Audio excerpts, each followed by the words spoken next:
So Anuj, good evening. And first of all, I would like to thank you for sparing time for this conversation. Uh, Anuj, you started as an investment banker with Morgan Stanley, also worked as brand consultant. You're also in diamond jewelry, I think, before starting Raw Prestige.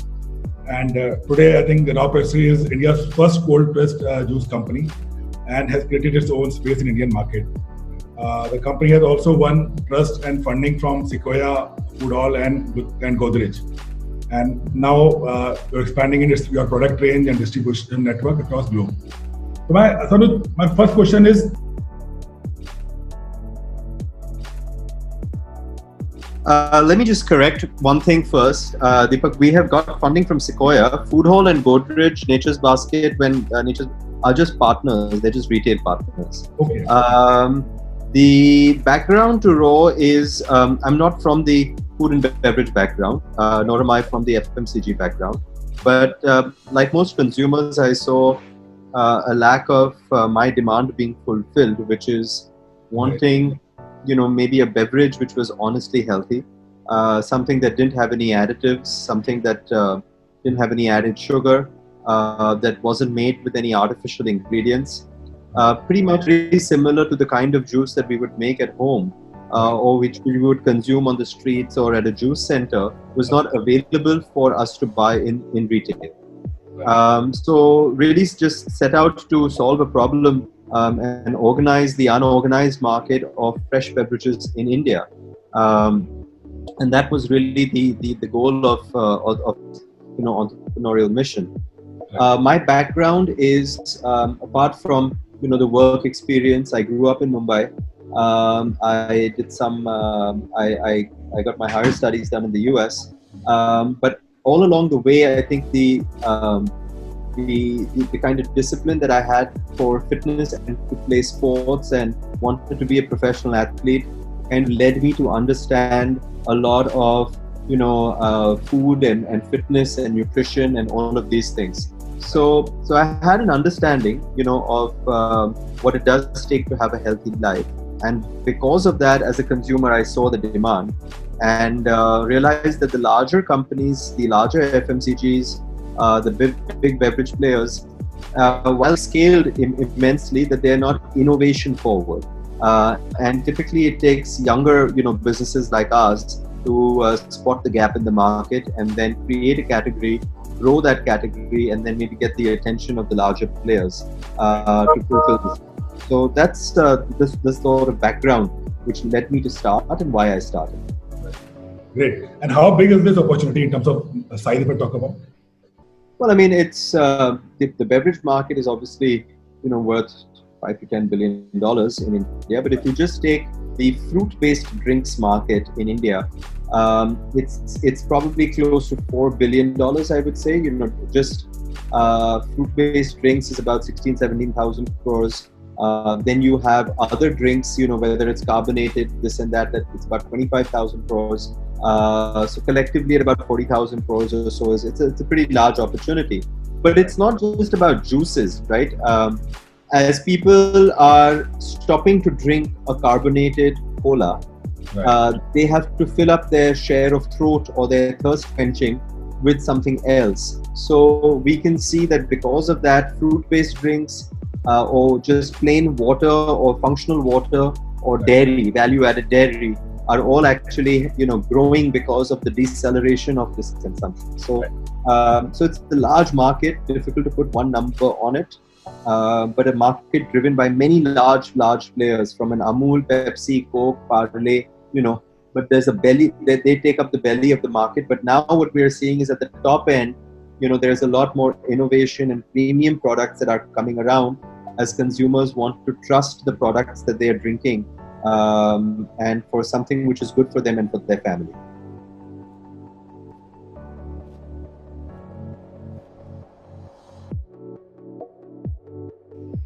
Great.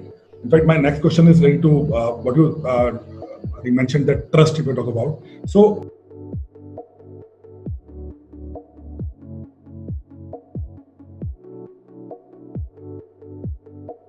I think that the first question is about FSSAI and its regulation. I think we can Over the past decade, I would say the FSSAI has made some incredible improvements. Mr. Pawan Kumar Agarwal has led these changes. I think the intention is there. However, the gap that they were trying to fill up that was left behind from past years is very big. And we don't have a very sophisticated machinery in India for consumer complaints or for against big brands or for real inspection and checking from an ingredient or quality perspective and the nutritional charts.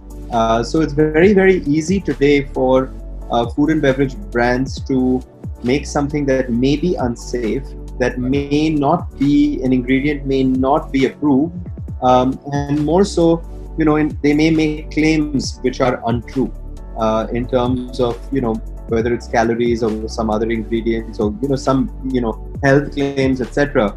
And a lot of brands get away with it until they become large. So right now, I think the effort is in the right direction, but a lot of work needs to be done. The second question about the larger brands, I think that the health space is ripe for younger businesses, entrepreneurs to actually do things, because it involves a lot of involvement, research, and dedication to the product and to the consumer.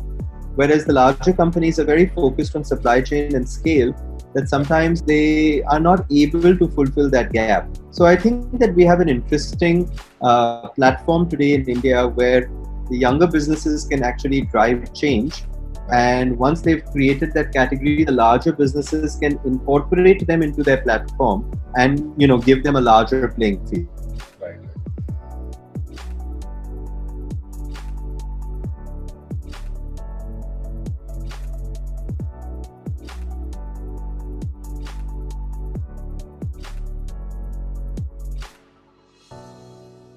Makes sense. Great. And I think I was reading somewhere, I think your shelf life for your product right now, which is when juices right now, is I think in 21 days.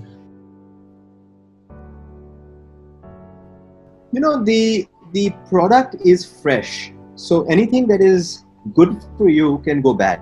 Right. Anything that is bad for you will always stay good. This is a simple principle in food and beverage. But the ways to actually increase shelf life, there's a lot of technology around pressurization, some levels of pasteurization where you don't need to, kind of add any preservatives or do anything incorrect, to the product. Now, because technology is changing because basis of consumer demand, we're actually seeing a lot more mechanization in filling technologies to increase shelf life. Our shelf life presently is between 30 to 45 days of our products. Now, look at dairy in India, for instance. Really fresh milk, which is a very large category, or yogurt or dahi, all has 15 days of shelf life also. The idea is really to educate consumers and make this product one that they consume, repetitively with high frequency and as a habit. So if you tell people it's fresh, it's good for you, we make it available everywhere. We expect that every 3 or 4 days, we actually sell out completely. So the shelf life is for logistics, as you were saying, it's not so necessary to have several factories. We can reach the main cities, within 2 to 3 days. But the idea is to get to the shelf in 2 to 3 days, then sell out in maybe 3 to 4 days max. And so basically, let's say at the most in 7 to 10 days, you should have sold everything. But you still have another 30 days, to kind of sell the product. So the shelf life doesn't hurt us. We are a niche category in a premium, space. If we wanted to be very mass and available in 100,000 outlets in, maybe 100 cities, then it would bother us. But we are a fresh, premium, good for you product, so it's okay. And whom do you think is your biggest competitor as of date in market? So when we started, obviously cold press juice has no real competitors. Cold press is just a category, but the product feature really is that 100% of the juice is made from 100% of fruits. We don't add water or concentrate or sugar or chemicals or anything like that. So we really needed to educate the customer that, look, there's many types of juice, So in the cold press, we don't really have any competition. But if you look at the market share of juice, we will be competing with Real, and with Tropicana. So we are still a young company, a small company, but we have entered the big league. Right. So today we will directly compete with Real Tropicana, with Be Natural, which is owned by ITC, and these juice companies. We don't compete directly with drink companies. Drink companies are more artificial, more added sweeteners. They're like fruity, appy, paperboat, all of these. They are for refreshment. They are for taste. They're not for health. So we don't directly compete with them. And I was reading somewhere, I think yours is the only plant which uses that HPH machine. Although I'm not a technical person, so we can just tell me more about it. What is this HPH technology and how it does differentiate your product with other products? What HPP does is it pressurizes the bottle and creates an environment in which bacteria cannot grow as long as the temperature is maintained. What it does is it imposes a lot of pressure onto the bottle after the liquid is filled in, and what it does is it then creates a pressurized environment so bacteria can't grow. Now it needs to be at a temperature much like we put anything inside our refrigerator. When we put things inside our refrigerator, they stay fresher for longer because at that temperature it can't grow. So it's more or less to do with that. So it's a unique technology in India. Now there are about 3 companies in India after we started that are using it as well. But in the world, in the US, in Europe, in UK, it's a very prevalent technology. Great. And Anuj, what is the biggest unresolved challenge as on date, if I talk about? I think that there is 2. I think if you look at micro and macro, India is difficult to grow innovations because our retail is very, very driven by Kirana stores. So unless you don't reach all of them, you don't really get scale. Modern trade in India is still small. E-commerce is still, it's growing very fast, but as a size, it's still small. So what happens is the innovative products never actually find their way to the real Indian consumer. And this is not a function of price. This is a function of availability. So our supply chains in India are broken. Infrastructure is weak. And hence, I don't think consumers really get the best products. Even if you see fruits and vegetables in agriculture, 30 to 40% are actually wasted because of lack of infrastructure of cold storages or vehicles. So I think this is a big unresolved challenge. We are trying to solve it as a young company as much as the big companies are trying to solve it. I think on an internal level, I think unresolved challenges are still about, we don't just see ourselves as a juice company. We see ourselves as a liquid nutrition brand. We have a protein milkshake with which we give you protein. We have coconut water, which gives you electrolytes. So, when we really have to grow these kind of liquid nutrition categories, really. And it's not unresolved. It's just that we are young in our journey, but we will get there. And there will be one brand, and I think that what we've done so far is that I think Raw Pressery is the only Indian beverage brand which people will say is honestly good for you. Right. Outside of water and milk, we are the only brand that someone will say, if we have this, it's good for you. Everything else is full of concentrate, water and sugar. Absolutely, absolutely.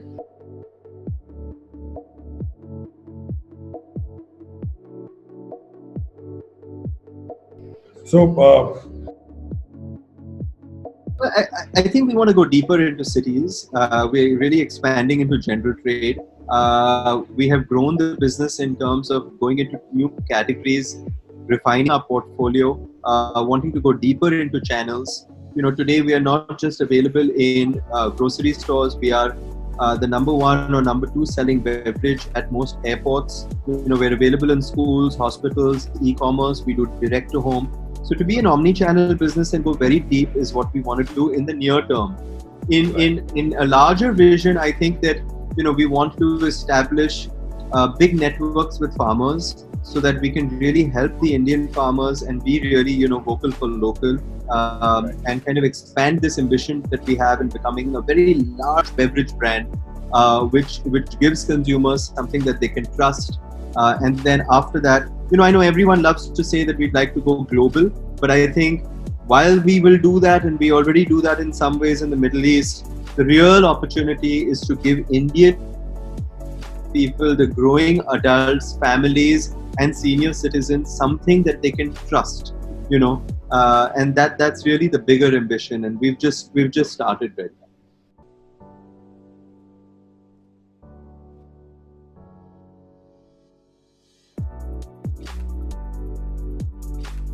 Very impressive, I must say that. So moving on to next question, Anuj, funding is a very important part of evolution of an idea to execution. Yeah, funding is now, it's almost a necessary evil. Nobody likes to give equity away in their company, but if it is value, driven, then it's very good. So I think debt should become more available for younger entrepreneurs and for younger businesses. I think that there is a big problem in India that they don't provide debt to young businesses. Something needs to be done over there. The funding journey today, we have an amazing platform of investors that are looking to, support businesses which want to create change. So that is good. But along the way, what also happens is that investors sometimes are in it to grow the business, but remember, they're investors and they're only in it for their returns.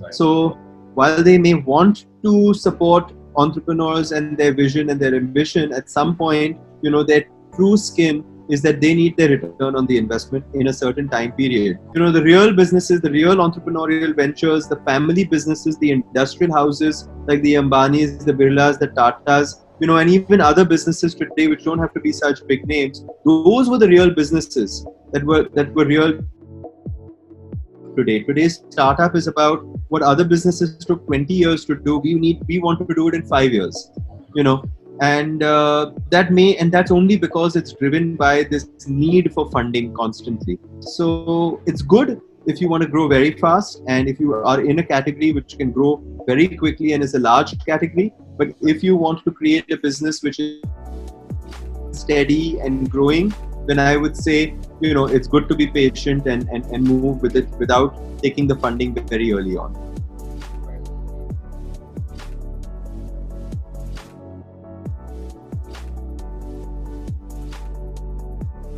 Great. I think very, very nice insight you have given. I think that's given a lot of clarity to entrepreneurs.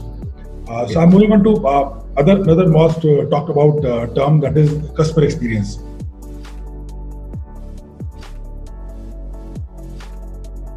So I think customer experience has become a first principle for all businesses today, and the same for us. I think younger businesses tend to it than the larger ones. The larger ones are growing to it, and they have a larger problem to solve. But everything, the way your packaging looks, the design of your label, the way the cap opens, the way, for instance, the mouth actually receive the juice, what will the feel be, how does your customer service engage with people? So I mean, there's 100 different touch points with the consumer, that every part of the experience is important. And whether it's your website, whether it's your social media, and that's really today that customer experience is the brand. The brand is no longer about advertising, it's about experience.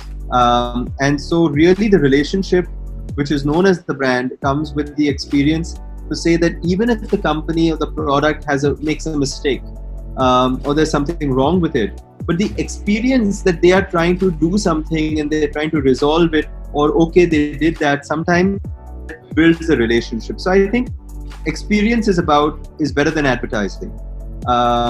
It's communication is not as good as conversations, and eventually marketing is about building relationships. So this is really what we do. We map the entire journey, and it's become very important.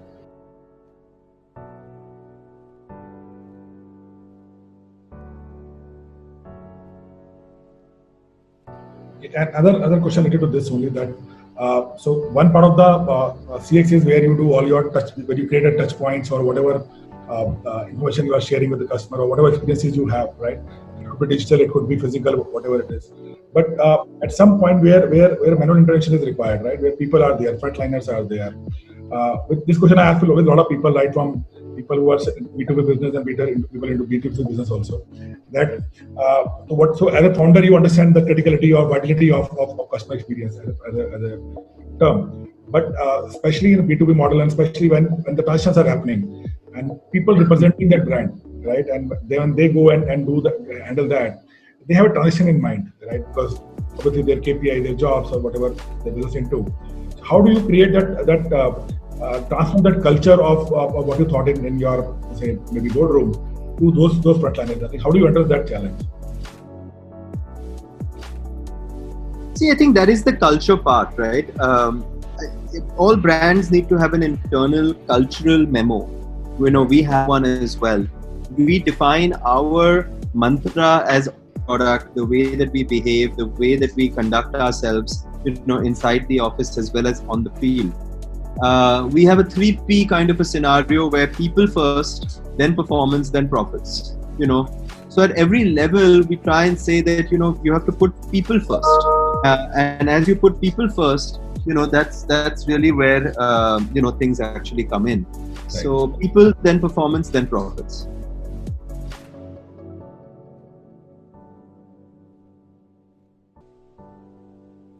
I think you have made very well point. I think people first, I think, is a mantra. I think it's for me. And Anuj, now I'll move into more of a generic questions on entrepreneurship, because this book is all about that. And I'll share with you a few of my observations, since I've been meeting a lot of entrepreneurs, and luckily the nature of my business is such that we work very closely with entrepreneurs of all size and all of nature, right? And so I'll share with you a few facts, and I would like to have your point of view on that. Number one, I think, starting from... I think, look, as the last 10 years have been better than ever before for, people to start businesses and be entrepreneurs. I think that the privatization of India has led to people, to have opportunities which they can implement. The second is the entire digitization of India has also allowed people to do things at a lower cost. So privatization is good, digitization has been good. The obstacles come from, it's still very difficult, on a policy level in India. Government is still an obstacle at some level in terms of, the policies around starting a business, some certain taxation things. All of these are very complicated still. So the ease of doing in business, business in India, starting a business, even shutting a business is very, very difficult. And I think that that B2B environment really has not been made easy for us to. But on a mindset level, Deepak, if I understand your question really, I think Indians have always been very industrious, very capitalist, and very, very entrepreneurial since decades. I think our problem has always been politics, religion, infrastructure. All of these things slow us down. Lack of education, increased poverty levels, all of these things actually slow us down. So in India, the mindset of the Indian person is very strong. I think that, to be an entrepreneur in India, and if you can actually get through, is getting a business degree in itself. If you do a business in the US or in the UK, it's very easy to do it. So if you have a good idea, you can execute it. Today in India, you can have a good idea, but execution has so many obstacles that it's almost like it's not running a straight line. We always have to dodge something along the way, and those things are not necessary, but they're always coming in your way. It's like driving a car, right? In India, you're not driving on a normal road. It's got bumps, there's a cow, there's a person crossing the road, and these are not normal things, just to get from point A to point B. So I think that in itself is its own experience, it's its own mission, it requires its own strength, it requires a different kind of mindset. And I think privatization and digitization especially have, led to a job market today where more and more people are educated enough to start their businesses or become very professional, big managers in helping to grow those businesses. So if I look at it, I think today we are at the best ever platform that India has ever been in for anyone who has an idea to go out there and be able to get some kind of capital to actually raise that through debt or equity. We can improve, but today we are at the best stage ever. I don't think we're moving backwards. I think we're only moving forwards. And I think that today's schools, colleges, education, whether it's through ed tech systems like BYJU'S, or whether it's through the IITs or even regional schools, etc., are actually focusing on entrepreneurship. 20 years ago when we went to school, it was become a banker, or become an engineer, or become a doctor, or become a lawyer, or those kind of things.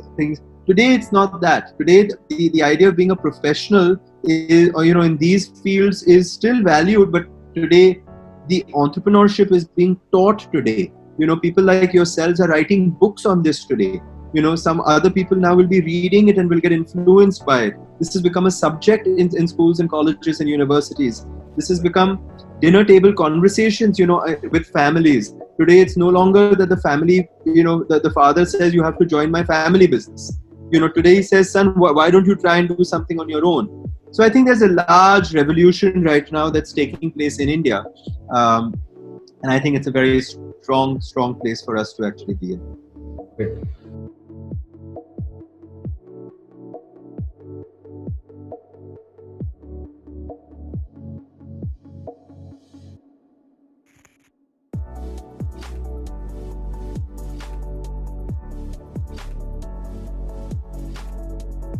Absolutely.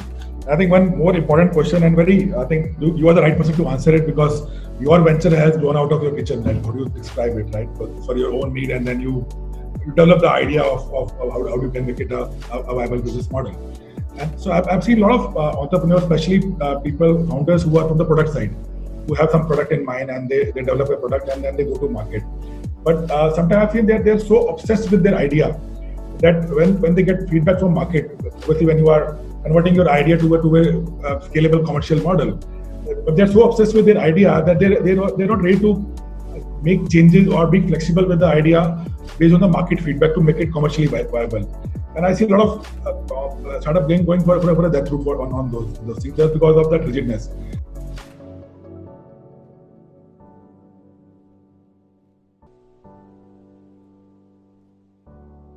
Well, in one word, it's called data, right? I mean, we only make data-driven decisions. So we have a 3D model in that, where, see, idea is important in the beginning, but an idea doesn't, scale things. It's execution. And execution is really about making the right decisions at the right time. And we can only make the best decisions when we have the right data. So, information gathering, data mining, databasing, and then having discussions around data are far more important than just having discussions, around ideas. So I think that the one way is that there's no ego, that you may have an idea, but it may be wrong, and that's okay. The only way to prove it is actually saying that, is there data sufficient? Now, in certain cases where you're doing things which are ahead of the curve, you're creating a new category and there may be no data, you have to go with certain instincts, and you have to create pilots, and you have to do A/B testing, and you actually have to be able, and that takes guts, it takes a risk, and that's what we do, and then you have to back it up. But then you have to have a plan and say, in 6 months or in 1 year, I'll do some customer feedback, or I'll actually understand how. Eventually, it all boils down to making data-driven decisions. And then you're in touch with the market, and the market is the benchmark, right? Eventually, the consumer has to actually. Now, in some cases, consumers know what they want. In some cases, consumers don't know what they want. But you have to figure that out and tell them that maybe this is what you want,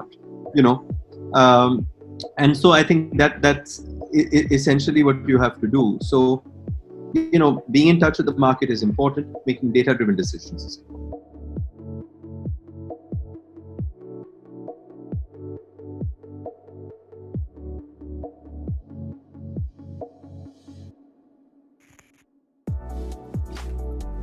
Absolutely, I think there's a very, very interesting insight that instead of discussing the product or idea, I think at some stage you to discuss that the data, right? That how well it is to make it a business model out of it.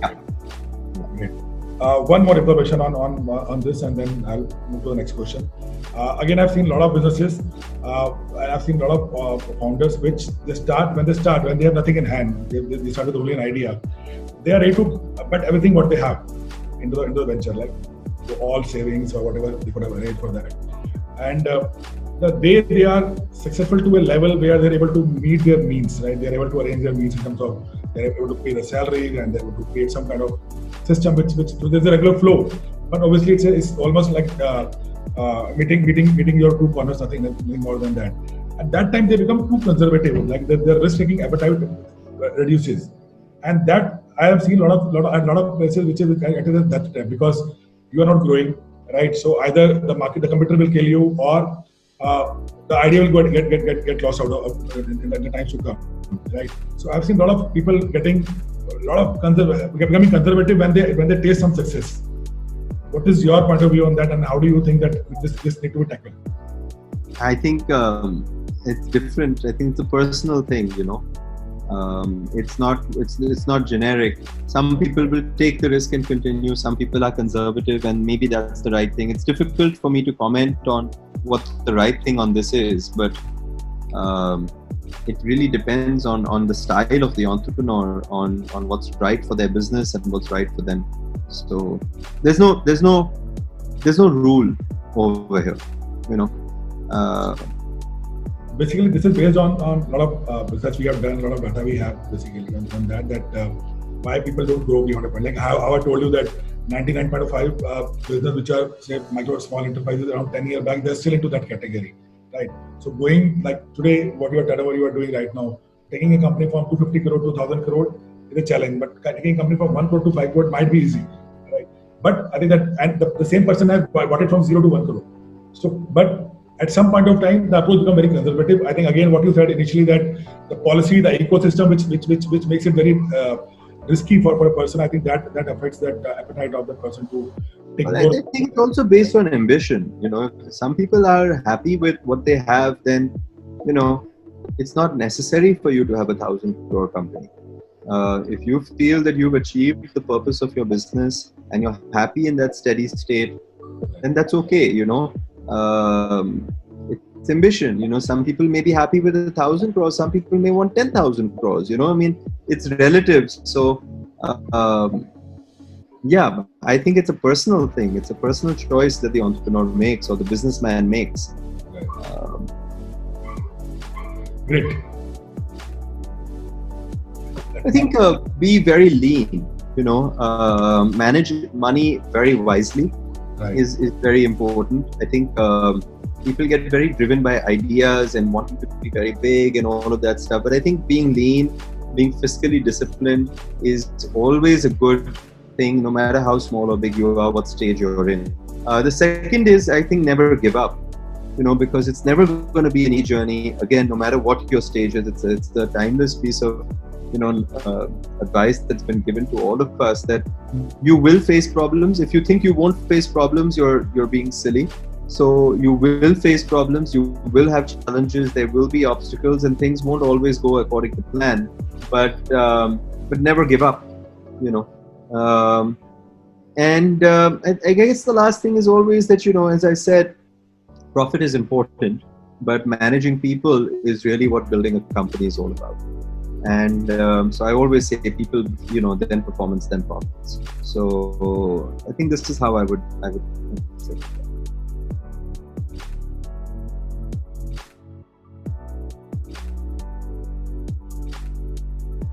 Great. In fact, I love your approach that I think people come first in all your strategies, whatever I have understood till now. And it's very great. I think that's the key. People are your biggest asset, right?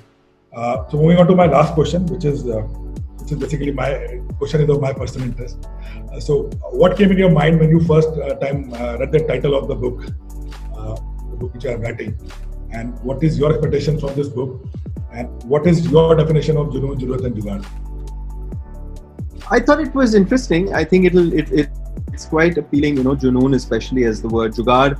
Of course, we've used the word a lot in India today, and some people understand it in a positive way, some people don't. But Junoon is, of course, a fantastic word. It is the passion, really, which makes people do something. So So I thought it was very positive. It appealed to me, and I think it will be something that people will respond to well. So it's good. It's good. Great. Thank you, Anuj. Thank you so much for sparing time and giving your valuable input and insight, which will help us in terms of adding more value to this book. And I wish Raw Pressery all the best, and we want to see Raw Presseries everywhere across globe.